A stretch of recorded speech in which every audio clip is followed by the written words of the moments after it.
క్షణక్షణం భయం భయం.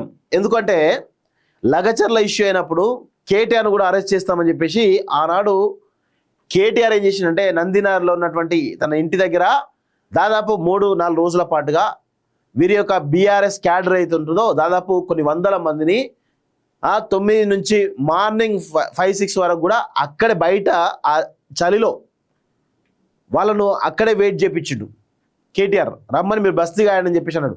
ఈయన మాత్రం ఇంట్లోకి పోయి లగ్జరీ లైఫ్ గడుపుతూ ఉంటాడు. మంచిగా ఫ్రెండ్స్ని పిలిపించుకొని తాక్కుంటా తినుకుంటా ఎంజాయ్ చేస్తూ ఉంటాడు. బయటనేమో క్యాడర్ మొత్తం కూడా బయట వెయిట్ చేస్తూ ఉంటారు. భయం అంటే అట్లుంటుంది.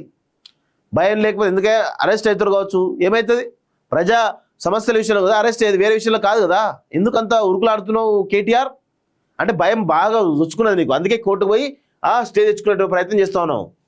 భయం గుప్పిట్లో బతుకుతున్నటువంటి కేటీఆర్ ఫార్ములా ఈ రేస్ వ్యవహారం వరకు హైకోర్టులో వాడివేడిగా వాదనలు. కేటీఆర్ తప్పేం లేదన్న ఆయన తరపు కాస్ట్లీ లాయర్ మంత్రి హోదాలో సంతకం పెట్టారని వాదన. కేటీఆర్ లాయర్ వాదనలపై సర్వత్రా చర్చ. నష్టాలు వచ్చాయని తెలిసిన కేటీఆర్ సంతకం ఎందుకు చేశారు? పైగా 700 కోట్ల లాభాలు అంటూ డ్రామాలు ఎందుకు? అసలు కొత్త కంపెనీకి స్పాన్సర్షిప్ కట్టబెట్టడం వెనుక ఆంతర్యం ఏంటి? నష్టాలు వచ్చి తప్పుకుంటే ప్రభుత్వం స్పాన్సర్ చేయడం ఎందుకు? 600 కోట్ల అగ్రిమెంట్ల వెనుక లెక్కలేంటి? తెరపైకి అనేక అనుమానాలు. సో అన్ని కోణాల్లో ఏసీబీ దర్యాప్తు. ఇంకోవైపు వెంటాడుతున్నటువంటి ఎన్ఫోర్స్మెంట్ అంటూ చూస్తున్నాం. ఒకవైపు ఏసీబీ, ఇంకొక వైపు ఈడీ. ఈ రెండింటితోటి చాలా వరకు భయం గుప్పిట్లో బతున్నట్టు తెలుస్తూ ఉంది. ఎందుకంటే ఈయన చెప్తున్నాం కదా, ఈయన జైలుకు పోతే ఖచ్చితంగా రాసి పెట్టుకోండి పిచ్చోడైపోతాడు. ఎందుకంటే ఇప్పటికే అధికారం కోల్పోయినాక చాలా రకాలుగా మనోవేదన గురైండు.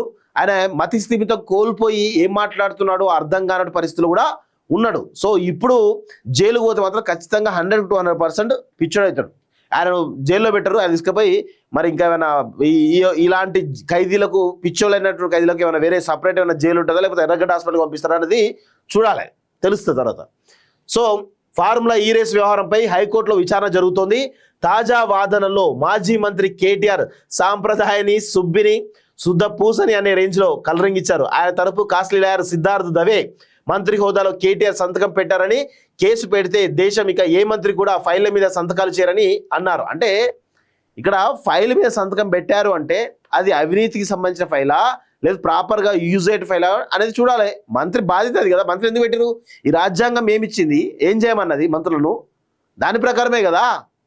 దాన్ని ఉల్లంఘించి మీరు చేస్తే ఖచ్చితంగా అవినీతి చేసినట్టే, దానికి శిక్షార్హులే. అది కూడా తెలియదా ఆ లాయర్కి? అట్లుంటానట్టు.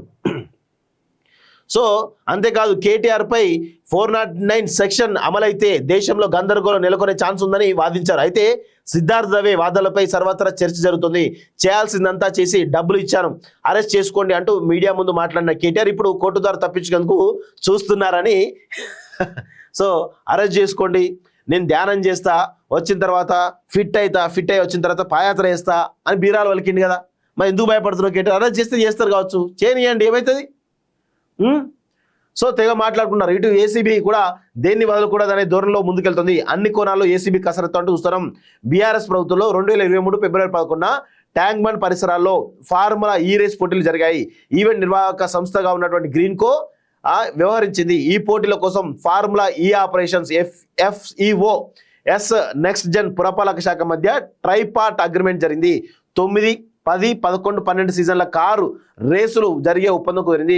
9వ సీజన్ 2023 ఫిబ్రవరిలో జరిగింది. 10వ సీజన్ 2024 ఫిబ్రవరిలో జరపాలని అనుకున్నారు. కానీ ఏస్ నెక్స్ట్ జెన్ సంస్థ ముందుకు రాలేదు, తమకు నష్టం వచ్చిందని వెనకడుగు వేసింది. అయితే నెక్స్ట్ ఎన్నికలు ఉన్నాయని తెలిసినా మళ్ళీ గెలుస్తామన్న ధీమాతో FEOతో కలిసి HMDను ప్రమోటర్గా పెట్టి ముందుకు వెళ్లారు. త్రైపాక్షిక అగ్రిమెంట్ కాస్త తర్వాత ద్వైపాక్షిక ఒప్పందంగా మారింది. ఎప్పుడైతే నెక్స్ట్ జెన్స్ తప్పుకుందో అక్కడి నుంచే కథ అడ్డం తిరిగిందని స్పష్టంగా అర్థమవుతుంది. అయినా కూడా కేటీఆర్ పంతానికి పోయి మళ్ళీ గెలుస్తామన్నటువంటి గుడ్డి నమ్మకంతో వరుస ఈవెంట్ల కోసం ముందుకు వెళ్లారు. 2023 అక్టోబర్ 5న 23 కోట్లు, 11న 23 కోట్లు HMDA ద్వారా చెల్లించారు. పన్నుల రూపంలో ఇంకో 9 కోట్లు ఎక్స్ట్రా ఖర్చు అయింది. ఈ లెక్కల చుట్టూ ఇప్పుడు కేసు నడుస్తున్న అగ్రిమెంట్ వ్యవహారంలో చాలా కోరాలు ఉన్నాయని ఏసీబీ వాదన. అందుకే అన్ని కోరాలు విచారించేందుకు కసరత్తు చేస్తుంది. 600 కోట్లకు టెండర్ అట. అబ్బాబాబాబా. ఫార్ములా ఈ రేస్ మాటన కుట్రపూరితంగా అగ్రిమెంట్లు జరిగాయని ప్రభుత్వం భావిస్తుంది.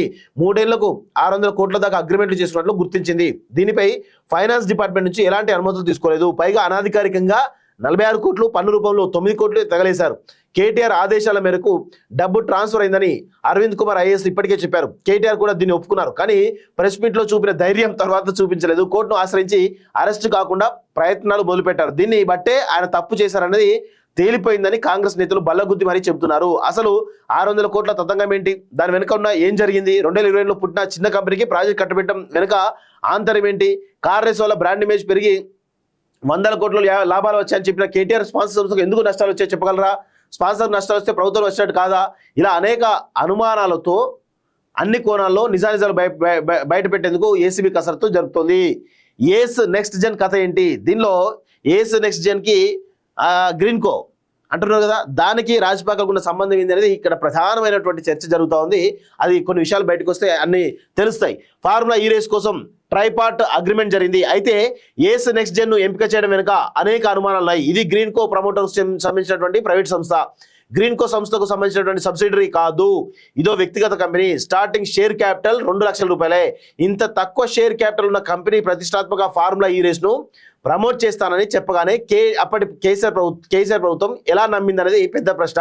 స్పాన్సర్ అంటే డబ్బులు పెట్టుబడిగా పెట్టాలి, అన్ని ఈవెంట్లకు ఖర్చు చేస్తామని ముందుకొచ్చింది ఏస్ నెక్స్ట్ జెన్ సంస్థ. కానీ మొదటి రేస్కే నష్టాలు రావడంతో ఈ కొత్త కంపెనీ వెనక్కి వెళ్లడంతో సమస్య మొదలైంది. అయితే ఏస్ నెక్స్ట్ జెన్ మధ్యలో డ్రాప్ అయితే కేటీఆర్ ఎలాంటి చర్యలు తీసుకున్నారు అనేది కేటీఆర్ ఇంతవరకు సమాధానం చెప్పలేదు. పైగా పంతానికి పోయి ప్రభుత్వమే స్పాన్సర్ చేస్తుందని చక్రం తిప్పారు. మొదట అగ్రిమెంట్ యాక్టివ్గా ఉండగానే రెండో అగ్రిమెంట్ ప్రకారం 46 కోట్లు చెల్లించారనే అనుమానాలు ఉన్నాయి. వీటన్నింటిపై ఏసీబీ ఫోకస్ చేసింది. ఇంకోవైపు ఈడీ కూడా రంగంలోకి దిగింది. చేయాల్సిందంతా చేసి కోర్టు ద్వారా తప్పించేందుకు కేటీఆర్ ప్రయత్నిస్తారని తెలుస్తోంది. అయితే ఇక్కడ ఏస్ నెక్స్ట్ జెన్ సంస్థ 100 కోట్లు, 200 కోట్లు, 110 కోట్లు, 120 కోట్లు మొత్తానికి ఎంతో కొంత పెట్టింది కదా.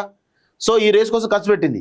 సో ఈ డబ్బులు దేని ఖర్చు పెట్టిందని చెప్పేసి ఒకసారి ఆరా తీయాల్సిన అవసరం అయితే ఉంది. అది అందుకే ఇక్కడ ఈడీ అనేది చాలా కీలకమైనటువంటి పాత్ర పోషించబోతుంది ఏసీబీ కంటే. ఈడీఏ చాలా క్లియర్గా, ఎందుకంటే ఈ 100 కోట్లు, 200 కోట్లు, 110 కోట్లు, 120 కోట్లు పెట్టింది ఏస్ నెక్స్ట్ జెన్ సంస్థ అని చెప్పేసి అంటా ఉన్నారు కదా. సో ఆ డబ్బులు నిజంగా ఈవెంట్కి ఖర్చు పెట్టారా, లేకపోతే ఏమైనా దారి మళ్లించారా? ఈవెంట్ ఖర్చు పెట్టని చెప్పేసి ఆ నిధులు ఏటైనా దారి మళ్లించారా అనేటువంటి అనుమానాలు చాలా బలంగా ఉన్నాయి. సో ఈడీ కానీ ఏసీబీ కానీ ఆ కోణంలో దర్యాప్తు చేస్తే ఏసీబీ నెక్స్ట్ జెన్ సంస్థకు కేటీఆర్కు ఉన్నటువంటి లింకులు కూడా బయటపడతాయి. అదేవిధంగా అసలు ఏస్ నెక్స్ట్ జెన్ సంస్థ గ్రీన్కోలో రాజ్పాకాల పాత్ర ఏందో కూడా తెలిసేటువంటి అవకాశం ఉంటుంది. సో ఈడీ కనుక కరెక్ట్ ఫోకస్ చేస్తే విదేశాల్లో ఉన్నటువంటి వీళ్ళ యొక్క కంపెనీల లిస్ట్ అంతా కూడా బయటకు వచ్చేటువంటి అవకాశం అయితే చాలా స్పష్టంగా కనబడతా ఉంది. త్వరలో దీనిపైన కొంత క్లారిటీ వచ్చేటువంటి అవకాశం అయితే తెలుస్తూ ఉంది. చూద్దాం, కొన్ని రోజులు అయితే తెలుస్తుంది.